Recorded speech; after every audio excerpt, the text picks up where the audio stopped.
नमस्कार किसान भाइयों गन्ना पौधे की बुआई के समय ऐसे कौन से खाद कीटनाशक व फंगिसाइड चाहिए जिससे उसका जमाव होते ही पौधे की स्टेमिना इतनी ज़बरदस्त हो जाए जिससे आने वाली बीमारियों से वह लंबे समय तक लड़ सके, उसकी जड़ों का विकास तेज़ी के साथ हो सके और जमाव भी जल्दी व ज़्यादा हो सके।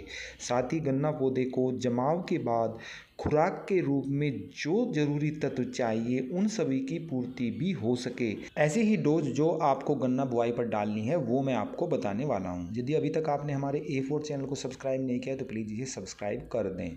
तो चलिए किसान भाइयों, मैं आपको पहले बताता हूँ कि आपको 50 kg DAP लेनी है, 25 kg यूरिया लेना है, 25 kg पोटास, 10 kg सागरिका, या इसके जगह आप 10 kg सागरिका न लें तो आप 5 kg बायोवीटा ले लें, क्योंकि इनमें सूक्ष्म पोषक तत्व होते हैं जो पौधे को अति आवश्यक हैं, जैसे कि जिंक है, सल्फर है, boron, manganese, calcium, iron, copper.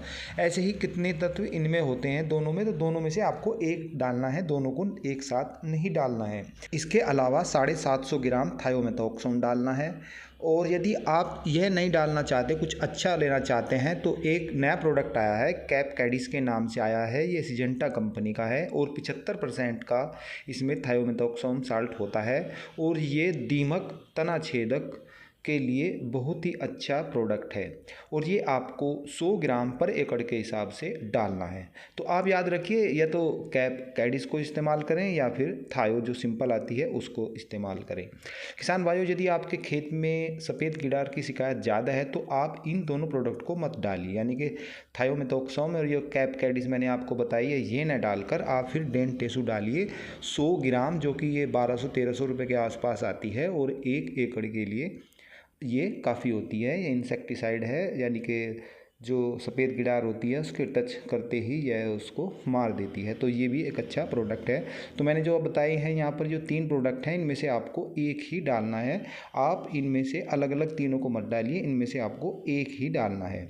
इसके अलावा 5 kg सल्फ़र, ये सारी जो खुराक मैंने आपको बताई है ये 1 एकड़ के लिए, यानी कि 5 बीघे में आपको यह डालनी है।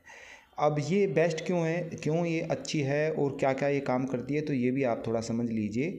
मैंने पहले बताया है कि 50 kg आपको DAP देनी है, तो इसमें 40% फास्फोरस होती है और 18% इसमें नाइट्रोजन होती है। तो फास्फोरस जड़ों के लिए, विकास के लिए ये सब कुछ आपको फास्फोरस से मिल जाता है, और 18% जो इसमें नाइट्रोजन है थोड़ा कम है, इसीलिए मैंने 25 kg यूरिया अलग से इसमें डलवाया है। इसके अलावा 25 kg पोटास है, तो पोटास की भी पूर्ति हो जाती है। जो 3 ये मुख्य पोषक तत्व हैं तो ये इनकी पूर्ति इनसे हो जाती है। और इसके अलावा जो सूक्ष्म पोषक तत्व हैं वे मैंने सागरिका या बायोवीटा ये 2 डलवाए हैं, तो ये इनसे zinc, sulphur, boron, manganese, calcium, iron, copper इनकी पूर्ति हो जाती है।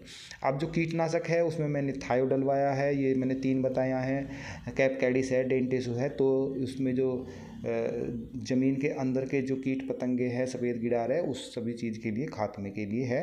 और जो ये 5 kg में सल्फ़र एक्स्ट्रा डलवा रहा हूँ, ये जो है ये फंगस के लिए है। तो ये फंगस हो गया, कीटनाशक हो गया, और सूक्ष्म पोषक तत्व भी हो गए, और जो मेन हमारे DAP हैं यानी कि NPK, इनसे नाइट्रोजन भी हो गई, और फास्फोरस और पोटास, ये तीनों तत्व भी हो गए। तो कुल मिला के ये एक संतुलित डोज यहाँ पर तैयार हो गई है। इसे आप 1 एकड़ में बुआई के समय डालें। अब मैं आपको एक दूसरा फार्मूला भी बता रहा हूँ। दूसरे इसमें है कि NPK 12, 32, 16, 50 kg, यूरिया 40 kg।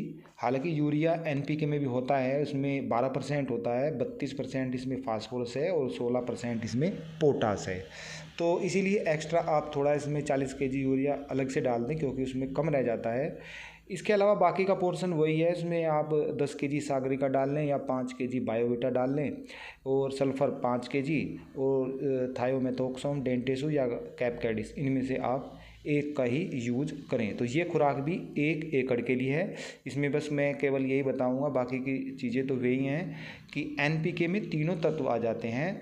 इसमें नाइट्रोजन आ गई, फास्फोरस आ गया, और पोटास। तो पोटास को आप अलग से न दें। कुछ किसान भाई NPK डालने के बाद पोटास अलग से भी दे देते हैं, NPK डालने के बाद रामबाण भी डालते हैं, तो रामबाण डालने का कोई मतलब नहीं रह जाता, और पोटास देने का भी कोई मतलब नहीं रह जाता यदि आप NPK डाल रहे हैं, क्योंकि इसमें तीनों तत्व हैं।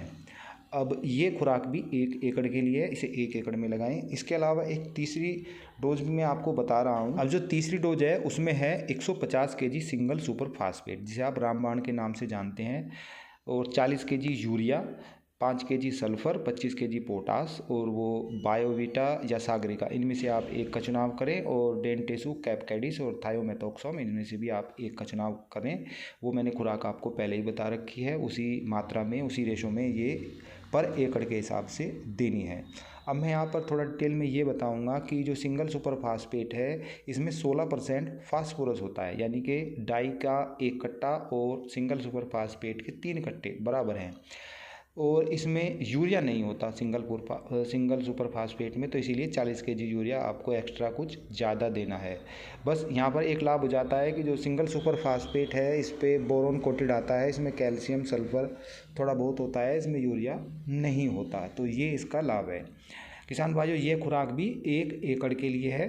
ये जो मैंने तीनों बताए हैं सिर्फ इसलिए बताए हैं कि डीएपी डालने के बाद आप सिंगल सुपर फास्फेट न डालें, क्योंकि आप डीएपी भी डालते हैं और फिर सिंगल सुपर फास्फेट भी डालते हैं, तो दोनों में एक ही चीज़ें हैं, दोनों में फास्फोरस ही है।